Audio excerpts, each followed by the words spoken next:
Dramily.com, unlimited drama series. The wrench slipped from my greasy fingers as Maya's voice drifted through the garage door. It was past midnight, and she thought I was asleep upstairs in our cramped rental house on Elm Street. But sleep had become a stranger since she started working late every night at Henderson Marketing.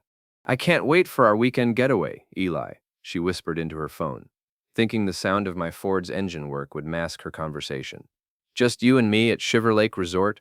No interruptions this time." I froze under the hood, my heart hammering against my ribs like a trapped bird. Maya had told me she was visiting her sick aunt in Cleveland this weekend. Apparently, Aunt Martha had been miraculously cured and replaced by some guy named Eli. "I know, baby. We deserve this after all the sneaking around," Maya continued, her voice taking on that breathy quality I used to think was reserved for me. "Tom's working another double shift at Murphy's auto shop. He'll never know." "Tom, that's me." Thomas Mitchell, 38 years old, hands permanently stained with motor oil, and apparently dumber than a box of rocks according to my girlfriend of 3 years.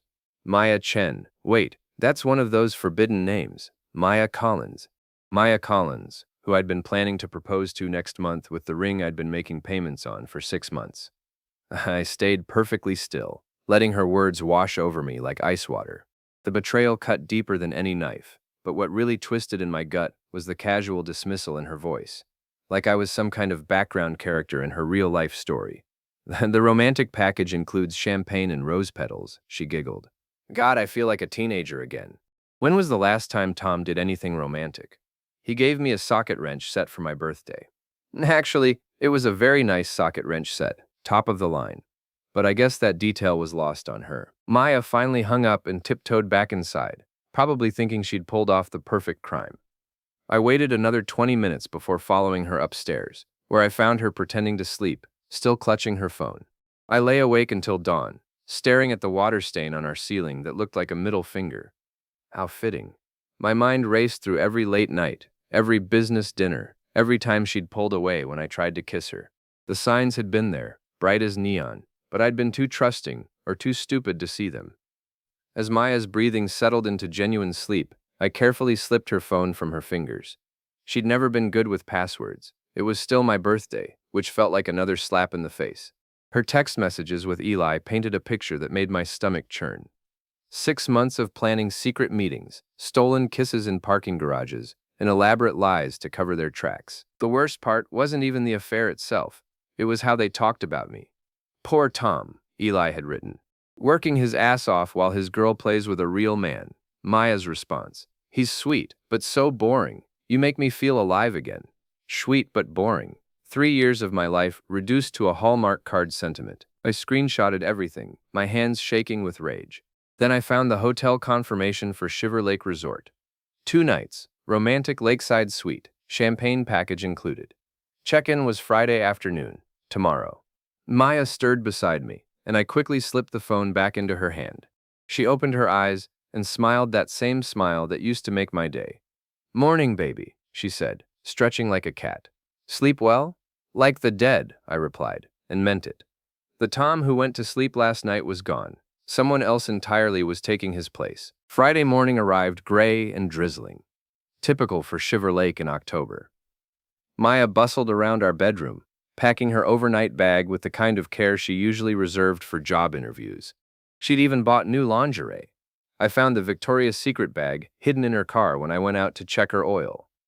"I should be back Sunday evening," she said, not quite meeting my eyes. "Aunt Martha is really struggling since Uncle Pete died." Uncle Pete had been dead for 5 years, but I didn't mention that. "Drive safe," I said, kissing her forehead. "I'll miss you," and I would miss her. I'd miss the woman I thought she was. After Maya left, I called in sick to Murphy's auto shop. Jimmy Murphy owed me about 50 favors, so he didn't ask questions. Then I drove to the Pit, the boxing gym where I'd been working out since high school. Frank Kowalski, the owner, was a gruff ex-middleweight who'd taught me that sometimes you have to take a punch to land one. "You look like hell," Frank said when I walked in. "Girl troubles?" "You could say that." I started wrapping my hands. "Frank, what would you do if someone you trusted made you look like a fool?"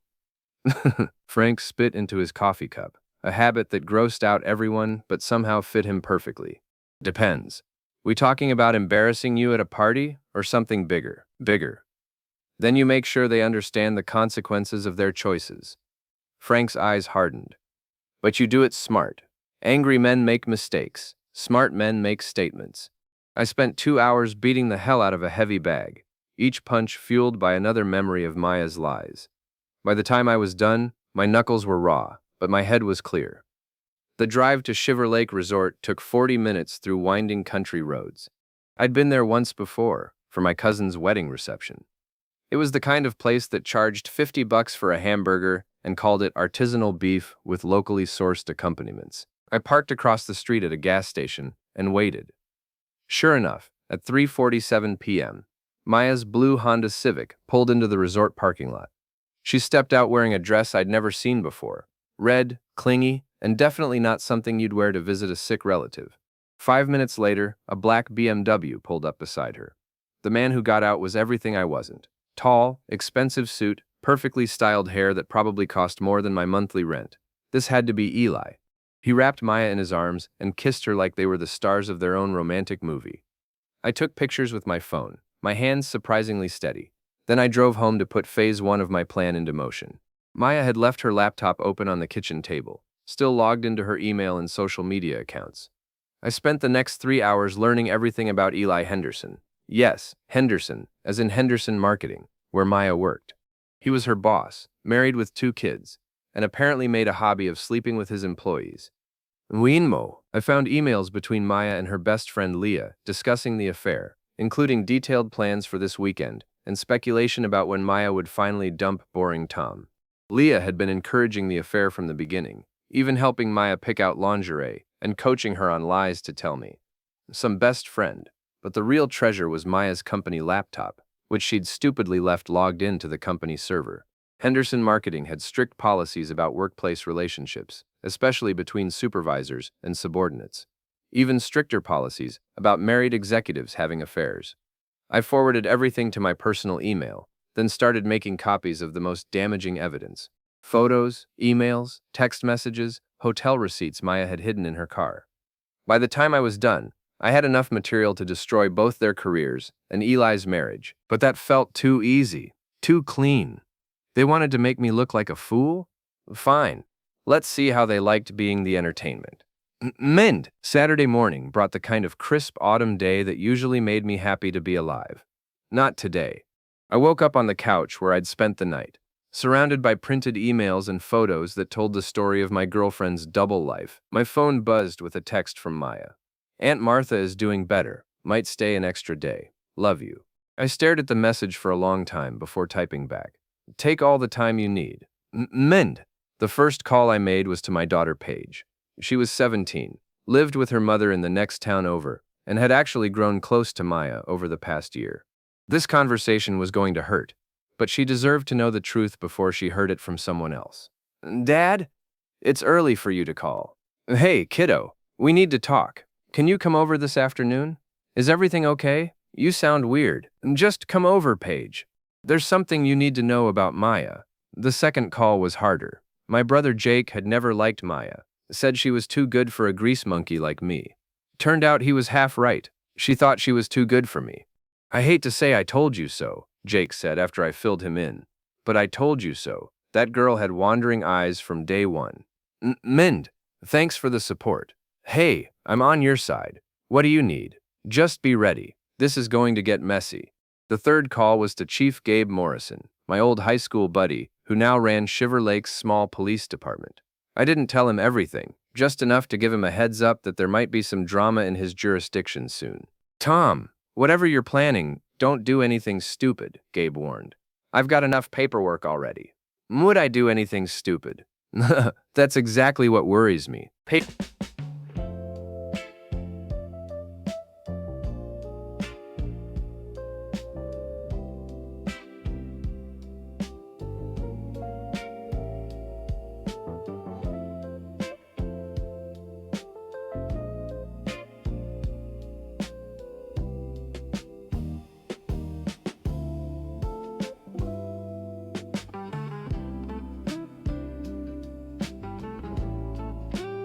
arrived around noon, driving the beat-up Corolla I'd helped her buy with money from my savings account. She looked so much like her mother at that age. Blonde hair, blue eyes, and a stubborn streak a mile wide. "Okay, Dad, what's the big emergency?" she asked, plopping down on the couch. I handed her a folder with some of the tamer evidence. "Maya's been cheating on me, with her boss, for 6 months." Paige's face went through about 5 different emotions in 10 seconds. Shock, anger, disappointment, and then something that looked like guilt. "Dad, I kind of wondered." She was acting different lately, always on her phone, dressing up more. But I didn't want to say anything because I thought maybe I was imagining it. "You're not imagining anything. She's with him right now, at some fancy resort, while telling me she's taking care of her sick aunt." Paige looked through the papers, her expression growing darker with each page. "What a bitch." "Sorry, Dad, but what a complete bitch. After everything you did for her." "Language, kiddo." "No, I'm serious. You helped her get that job. You supported her when she was going through that rough patch with her family. You were planning to propose, weren't you?" I nodded, not trusting my voice. "I'm going to kill her," Paige said, and I could tell she meant it. "No, you're not. But you might want to distance yourself from this situation. It's going to get ugly." Paige stood up, her jaw set in that stubborn way that reminded me of myself. "Are you kidding? I'm Team Dad all the way. What do you need me to do?" That evening, I drove to Flanagan's Bar, the local watering hole where half of Shiver Lake went to drink away their problems. I wasn't much of a drinker, but I needed to be seen. Needed people to know that Tom Mitchell was having a regular Saturday night while his girlfriend was off screwing her boss. The bar was crowded with the usual suspects: factory workers, retirees, and a few of the younger crowd looking for something to do in a town where the biggest excitement was usually the high school football games. I ordered a beer and struck up conversations with anyone who'd listen. Casual mentions of Maya visiting her sick aunt. Jokes about being a bachelor for the weekend. Just a regular guy having a regular night. Around 10 o'clock, my phone buzzed with a message from an unknown number. When I opened it, my blood ran cold.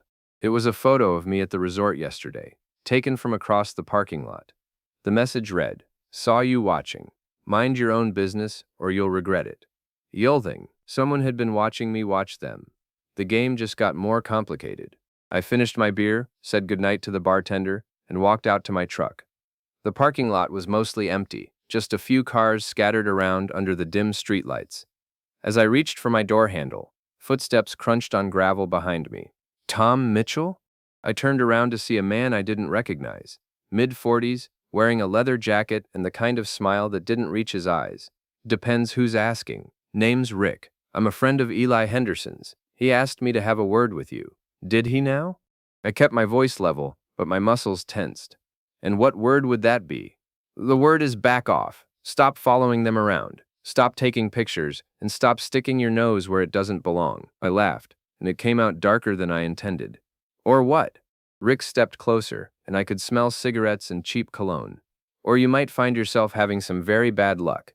Accidents happen, you know, especially to guys who can't take a hint." "Is that a threat?" "It's friendly advice." I looked Rick up and down, taking in the soft belly, the manicured nails, the expensive watch. This wasn't a street fighter. This was some corporate goon trying to intimidate me with movie dialogue. "Here's some friendly advice for you, Rick," I said, stepping closer until we were almost nose to nose. "I've been working with my hands my whole life. I know how to fix things, and I know how to break them. If you or your buddy Eli think you can scare me off with playground threats, you're about to learn how wrong you are." Rick's confident smile faltered. "You don't know who you're messing with. Neither do you." We stared at each other for another few seconds before Rick backed down, muttering something about me being crazy. He got into a gray sedan and drove off, but not before I memorized his license plate number.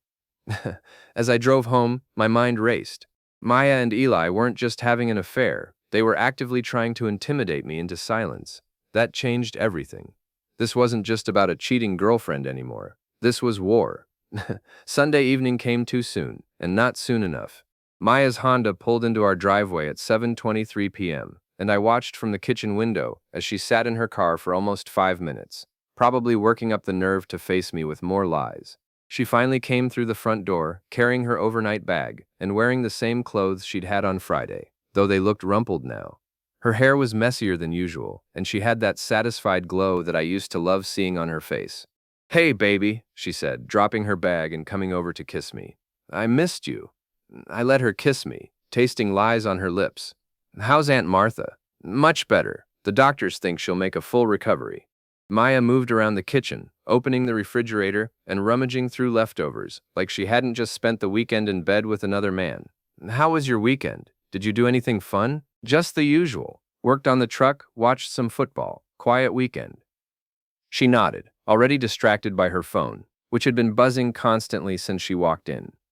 Probably Eli, wanting to relive their romantic getaway. Maya, I said, and something in my tone made her look up. We need to talk. Her face went pale. About what? I pulled out my phone and showed her one of the photos I'd taken at the resort. Her and Eli kissing in the parking lot. About your sick Aunt Martha. The blood drained from Maya's face so fast, I thought she might faint.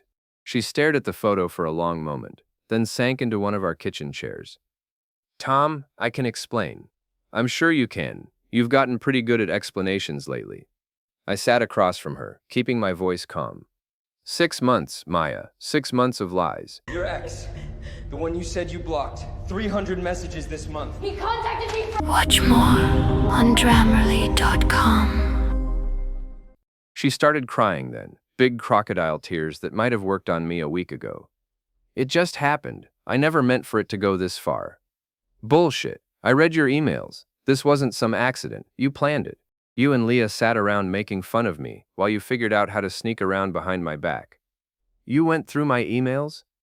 Her tears stopped abruptly, replaced by anger. You had no right. I had no right. I laughed, and it came out bitter. You're screwing your married boss, and I'm the one violating trust? Maya stood up, her hands shaking. Yes, I made a mistake, but spying on me, following me around like some kind of stalker, that's not normal, Tom. You want to know what's not normal? Getting threatened in a parking lot by your boyfriend's goon. That stopped her cold. What are you talking about?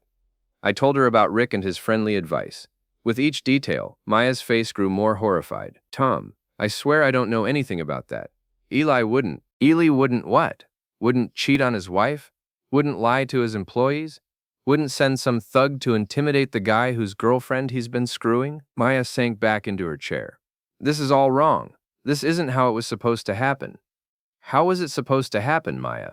Were you planning to tell me eventually, or just keep lying until I figured it out myself? Welk. She didn't answer, which was answer enough. I want you out, I said quietly. What?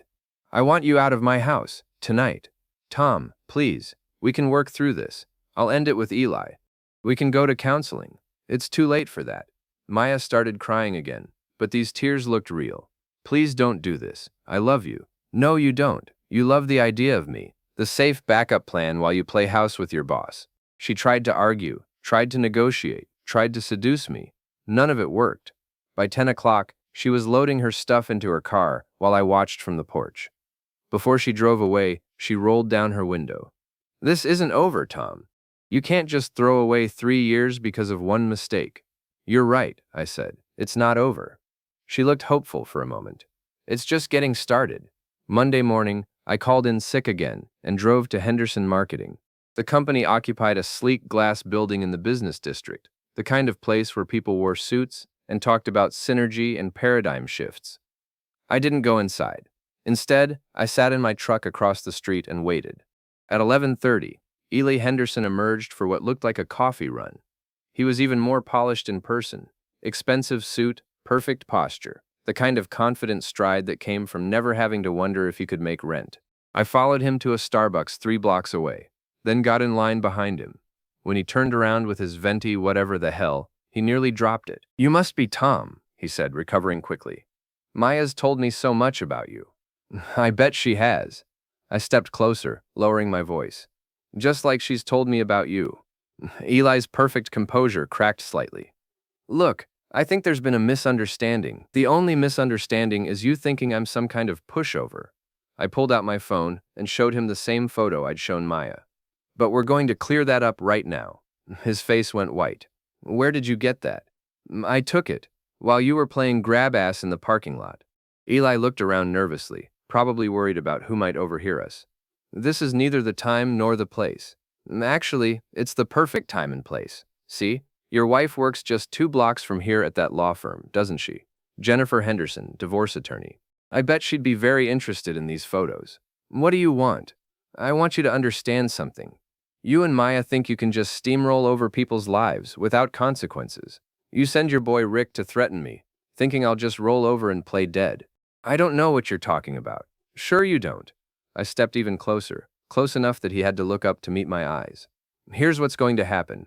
You're going to end this thing with Maya. You're going to transfer her to a different department or find her a job somewhere else. And you're going to stay the hell away from me and my family. And if I don't, I smiled, and it wasn't a nice smile. Then everyone in your life gets to see what kind of man you really are. Eli tried to bluster, tried to threaten me with lawyers and lawsuits, but his heart wasn't in it. He was a predator who preyed on people he thought were weaker than him. When faced with someone willing to fight back, he folded like a cheap suit. This is extortion, he said weakly. This is consequences. I left him standing there with his overpriced coffee and drove to my next stop, Leah's apartment. Leah Martinez lived in one of those trendy loft complexes that charged twice the market rate because they had exposed brick walls and called themselves urban living spaces. I'd been there exactly once, for a housewarming party where she'd spent the entire evening making snide comments about my clothes and job. She answered the door in yoga pants and an oversized sweater, looking like she'd just rolled out of bed despite it being almost noon. Tom, what are you doing here? We need to talk about your role in Maya's little adventure. Leah's face went through the same progression of emotions I'd seen on Maya. Shock, fear, then defiance. I don't know what you're talking about. I pushed past her into the apartment. Cut the crap, Leah. I read the emails. I know you've been coaching Maya on how to lie to me. You're crazy. Maya would never. Maya's been screwing her boss for 6 months, and you've been helping her cover it up. I pulled out my phone and started reading from her own messages. Quote, tokens, just tell Tom you're working late again. He's too stupid to figure it out. End quote. Leah sank onto her expensive couch, all the fight going out of her. It wasn't supposed to hurt anyone. Whose idea was it? The affair or just the lying? She didn't answer, but her expression told me everything I needed to know. It was your idea, wasn't it? You pushed Maya into this. She was miserable, Leah exploded. Do you have any idea what it's like watching your best friend waste her life with someone who can't give her what she deserves? And what does she deserve? A married man who cheats on his wife? She deserves someone who can take care of her, someone with ambition, someone who doesn't smell like motor oil and think dinner at Applebee's is fine dining. There it was, the real truth. This wasn't about Maya's happiness. It was about Leah's embarrassment at having a friend who dated beneath her social aspirations. You destroyed a 3-year relationship because you were embarrassed by me. I opened her eyes to what she could have. I laughed, and it came out harsh. What she could have. A guy who cheats on his wife is going to be faithful to her? A boss who preys on his employees is going to respect her? Leah didn't have an answer for that. Here's what's going to happen, I said. You're going to call Maya and tell her this whole thing was a mistake. You're going to encourage her to fix things with Eli's wife, maybe even help her find a new job somewhere far away from both of us. And if I don't? I showed her the screenshots of her messages, the ones where she called me Maya's charity case, and made jokes about my truck and my clothes. Then everyone gets to see what kind of friend you really are. Your coworkers, your family, that guy you've been dating from the gym, everyone. Leah stared at the messages, her face growing redder with each one. You can't do this. Watch me. I left her apartment feeling better than I had in days. 2 down, 1 to go. The Shiver Lake Community Center was packed for the annual Harvest Festival, a small-town tradition that brought together families, local businesses, and anyone looking for an excuse to eat funnel cake and listen to mediocre cover bands. I hadn't planned to attend, but Maya had texted me that morning asking to meet there. She wanted to talk things through and find a way forward. I figured it was worth hearing what she had to say. I found her near the craft booths, wearing a sundress that looked out of place in the October chill. She'd been crying. Her eyes were red and puffy, and her makeup couldn't quite hide the damage. Tom, thank God you came. She grabbed my arm like a drowning woman grabbing a life preserver. We need to talk. So talk. Not here. Too many people. She glanced around nervously. Can we go somewhere private? I followed her to a quiet corner near the equipment shed, away from the crowds and noise.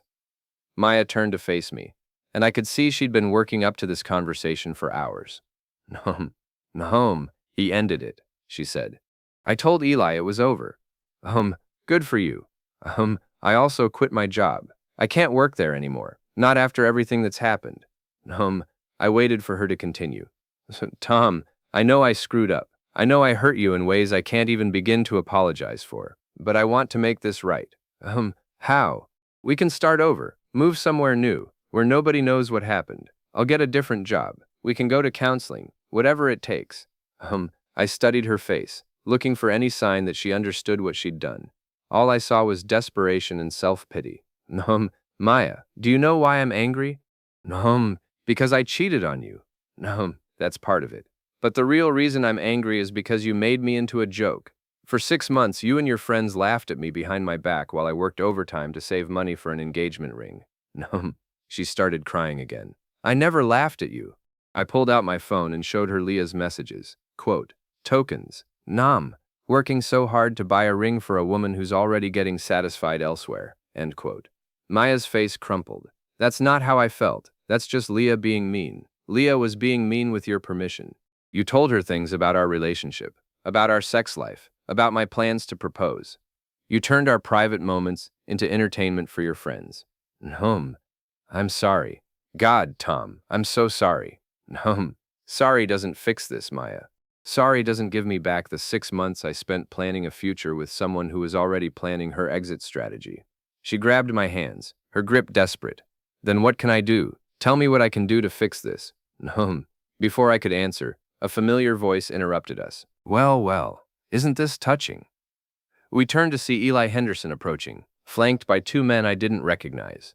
One of them was Rick, my parking lot friend from Saturday night. The other was younger, bigger, and had the kind of build that came from serious gym time. Eli, what are you doing here? Maya stepped protectively in front of me, which might have been sweet if it wasn't 3 days too late. Cleaning up loose ends. Eli's polished facade was gone, replaced by something uglier. Your boyfriend has been making threats, Maya. Harassing me at work, intimidating my friends. That's not acceptable. I told you it was over, Maya said. I quit my job. What more do you want? I want him to understand that actions have consequences. Eli nodded to his companions. Rick here told me about their conversation Saturday night. Apparently, Tom thinks he can push people around without repercussions.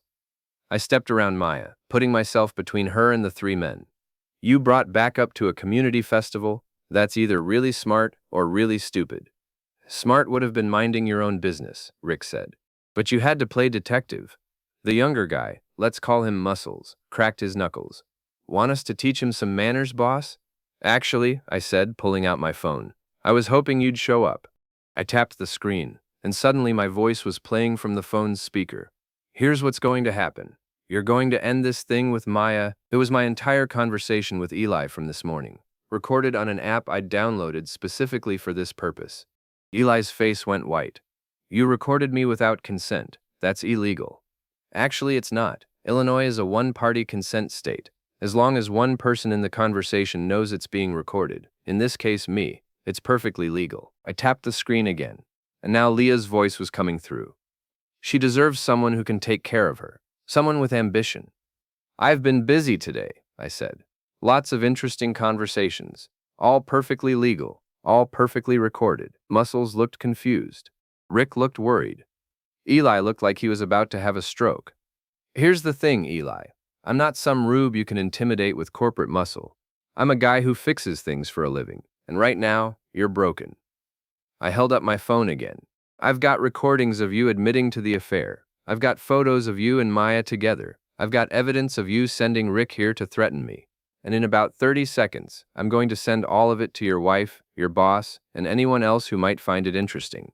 You're bluffing. Try me. We stared at each other for a long moment. Around us, the festival continued.